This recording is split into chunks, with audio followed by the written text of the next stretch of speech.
get you out of my mind. It's like I feel it for the first time. Been thinking about you all night.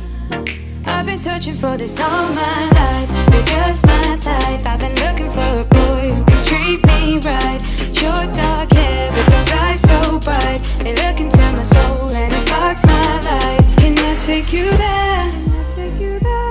Like it was the first time, do you remember? Can I take you there?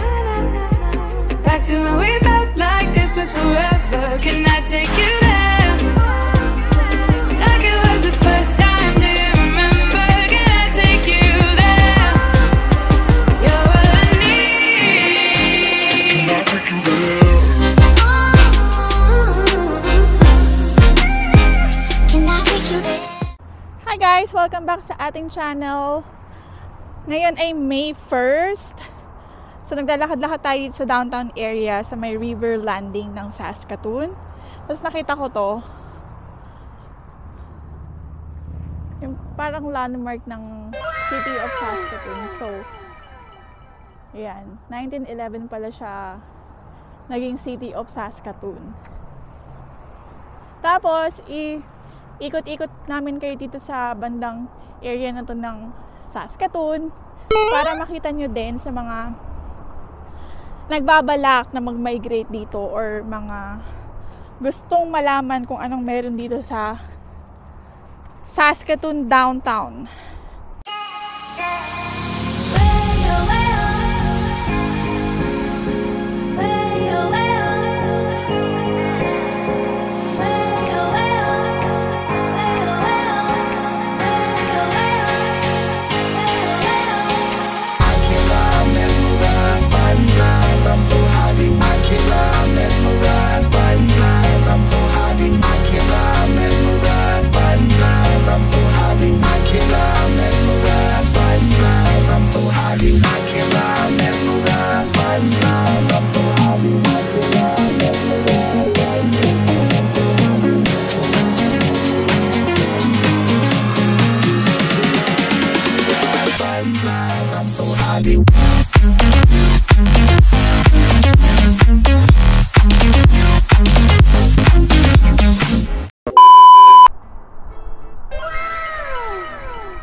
Summer na ang feeling namin dito ngayon kasi it's positive 19 pero ayun na nga, ganda-ganda na ng panahon, good for walking, good for any outdoors activities na pwedeng magawa pag ganito yung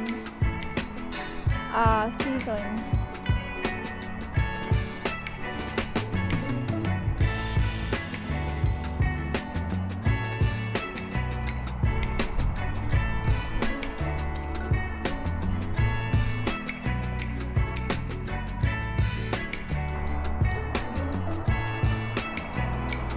Guys, sa river landing.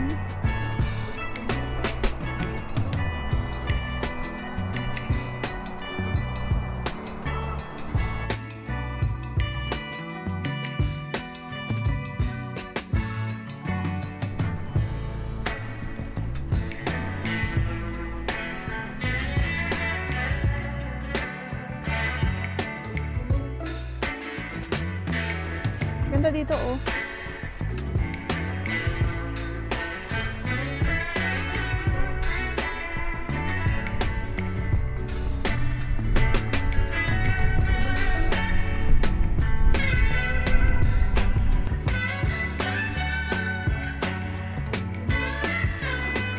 So guys, dito tayo sa Remoy Modern. Kaso hindi siya open. Close siya every Monday, Tuesday. Operational siya sa Wednesday to Sunday. So, if you're considering na pumunta dito sa Saskatoon and you want to check out one of the museum, makakonsider na rin tong Remoy Modern. Pero yun nga, as what I've said, slow siya during Monday and Tuesday.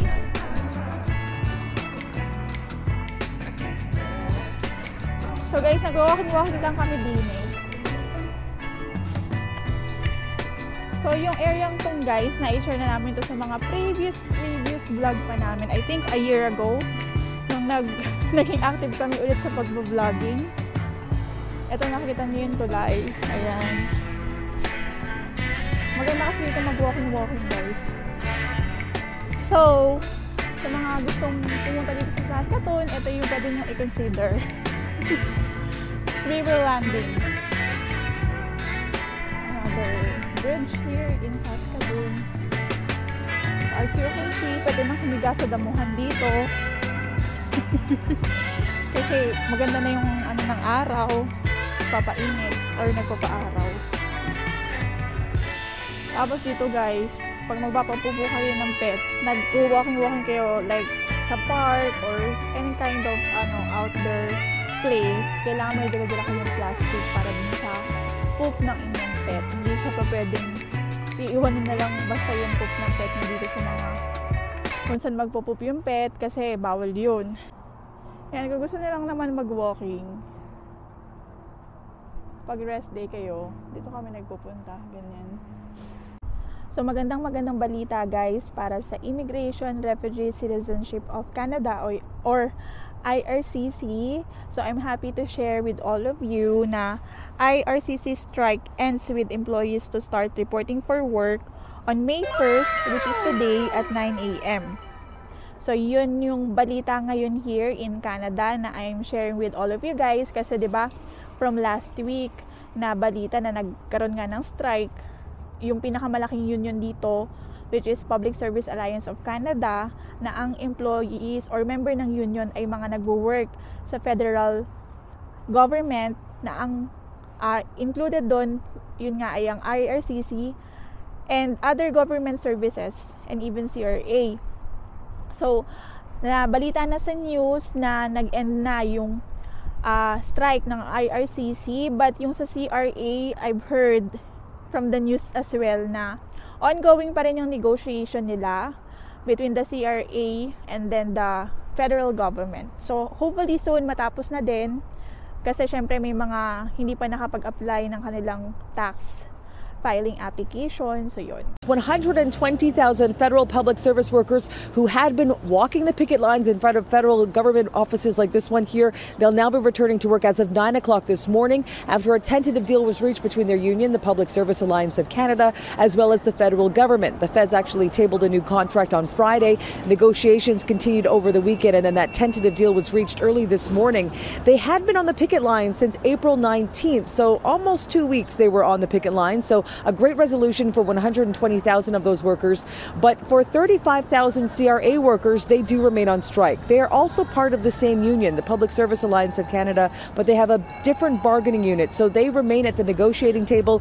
Those CRA workers remain on the picket lines, and they're still trying to iron out those key issues for them, including telework, job security, as well as fair wages. Now, when we're talking about the tentative deal that was reached for the 120,000 workers, as well as the federal government, that includes a 4-year deal, a 12.6% wage increase, as well as new and improved language when it comes to working from home. That really was a key issue for the workers here, especially when this job action began. That was something we were hearing a lot of from the workers on the picket lines. It also includes a lump sum payment for any workers approaching retirement. So the next step for these workers, a ratification vote, and we know that the union is recommending, that the tentative deal be ratified. Now, as for the CRA workers, of course, the big question is, what does this mean for taxes? Because today is the tax deadline. It is not impacted by the fact that they remain on the picket line. So if you are filing your taxes and you still have to do it, the CRA says if you are filing it by paper, do expect some delays. If you are filing it electronically, largely there will not be any delays. It would be processed automatically and quickly. But keep in mind, May 1st today is still the deadline, and you still have to file your taxes by today and pay any outstanding balances as well. I'll send it back to you. Thanks so much. That's Marianne Domain reporting. So some services ng IRCC ay magkakaroon pa rin ng parang service impacts sa mga darating na araw or weeks hanggang mag-return sila to full capacity. Na hopefully, yun na nga, ma-process na yung mga nag-apply, especially here inside Canada. Kasi as you know guys, talagang ang very, very affected talaga with this strike na naganap, ayun ngang nag-apply inside Canada, applicant mostly. Especially guys, yung mga nag-apply ng mga Canadian citizenship, talagang na-delay, talagang nagkaroon ng cancellation, yung mga nagkaroon ng scheduled for oath-taking ceremony, talagang ang daming na-cancelled. And even up to now guys, na may mga nababasa pa din ako na may first oath-taking yung scheduled nila, pero kinancel. Pero hopefully, mabalikan kagad sila ng IRCC and ma-reschedule agad yung kanilang oath-taking ceremony. So magandang balita to guys. So sa mga directly na naapektuhan with this news, talagang magandang balita ito. So sa mga nagko-comment guys, kung mga nagtatanong kung kailan matatapos yung strike ng IRCC, so today officially, yun nga, May 1st, natapos na yung strike ng IRCC. So expect pa din yung konting delay kasi nga hindi pa naman talaga sila full capacity. Doon nga, ayon nga sa mismong website ng IRCC, na ilalagay ko yung screenshot dito, na hindi pa daw, expect pa din ng some konting delays. Pero magandang balita na to guys, kasi syempre, 'di ba, natapos na yung strike. So kung may mga existing application tayo, especially if you're inside here in Canada, hindi na kayo mafe-feel yung anxious ba, parang syempre nagwo-worry kayo about dun sa application nyo, especially dun sa mga kababayan natin na nag-apply ng extension with their work permits, 'di ba? So yun, or tama. And yung mga nag-apply ng permanent residency, ayan. So yung mga nag-apply din ng citizenship, and of course yung mga passport application, katulad namin for Canadian passport application, ayan. So magandang balita to sa lahat, 'di ba? Ito yung view namin guys.